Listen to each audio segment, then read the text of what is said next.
Morning! Well, I say morning, it's probably not morning. Depends when you're watching the video. I'm out walking my dogs this morning. There's Gonzo and Benny right there.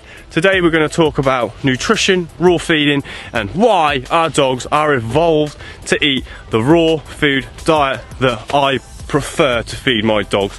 It's all preference to the person that's feeding. I believe that a raw food diet is a lot more important for our dogs, especially their health and their well-being, and it has a good impact on their longevity and having a long time with our dogs, as I'm sure we would all love to have them around for as long as possible. Anyway, I'll meet you at home to talk more on the evolution of our dogs.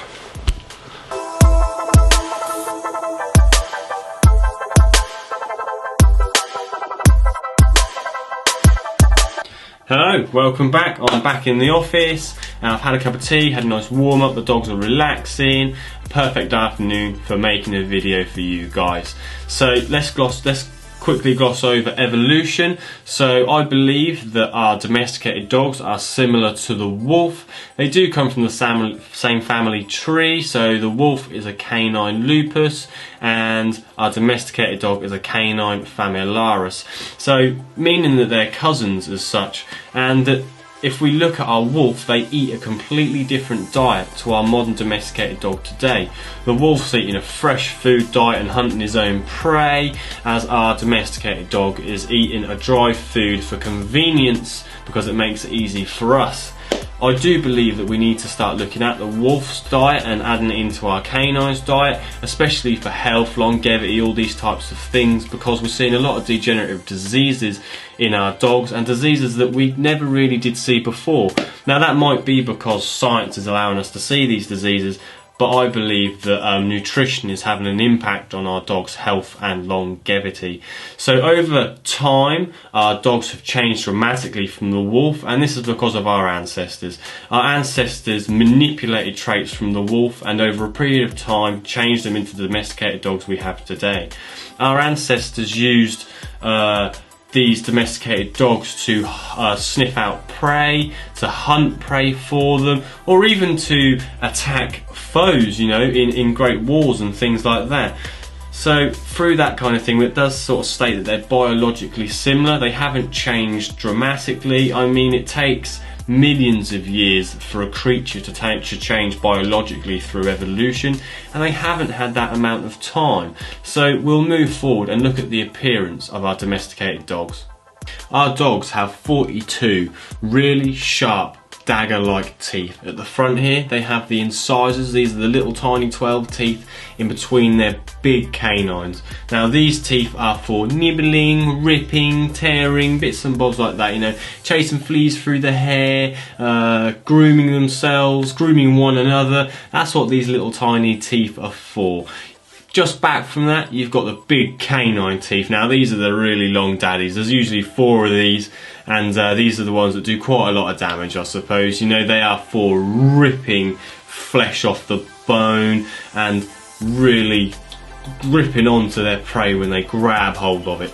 Just back from here, you've got the premolars. Now they're for like slicing through tendons, meat, and some bones, especially the softer bones and things like that.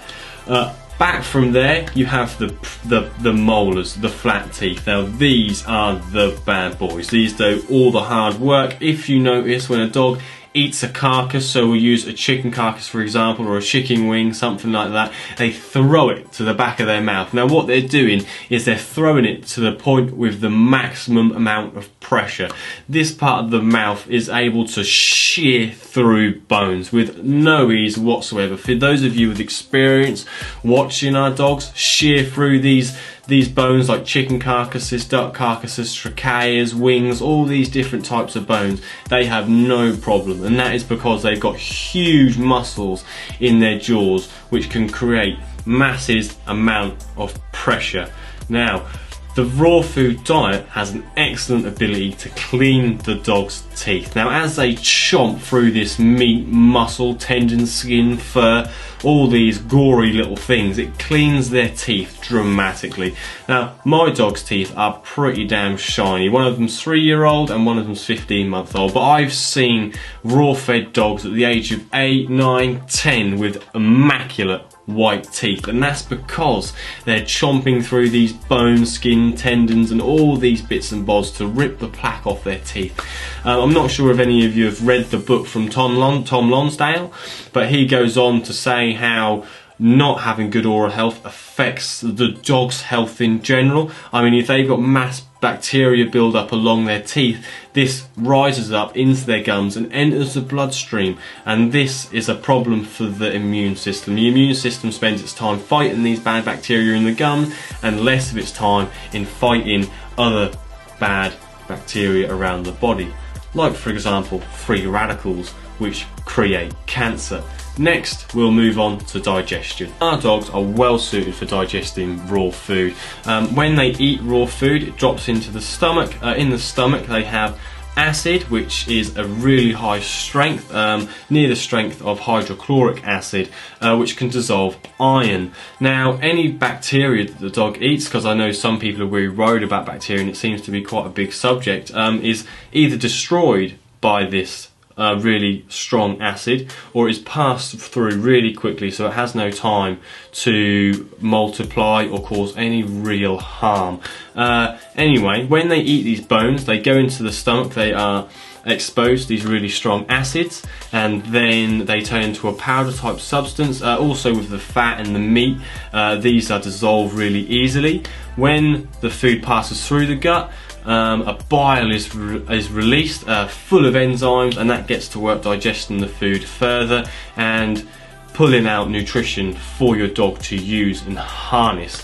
Through thousands of years of evolution, our dogs have been designed this way, so they really know how to deal with the raw food. Once the food gets through into the colon, it's really unrecognisable. It's just a big slurry, a big mess. And when it passes through here, it goes through to the rectum, and it comes out in small, solid pellets, which the raw feeders really do like. They're no longer picking up big, bulky stools from a biscuit-fed dog because they produce a lot of waste product. Before I go, I'd like to just touch a little bit on the raw food we feed our pets and the hygiene of the raw food we feed our pets. So all the food that comes from manufacturers of raw dog food will be using human grade meat.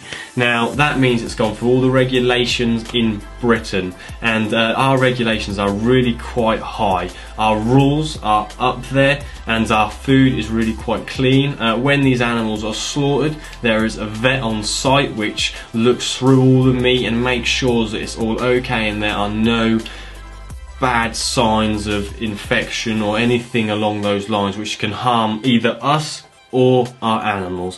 So have faith in the system, and have faith in the food you are feeding your dog. It really will not cause any harm, and it will create longevity and excellent health for your dog.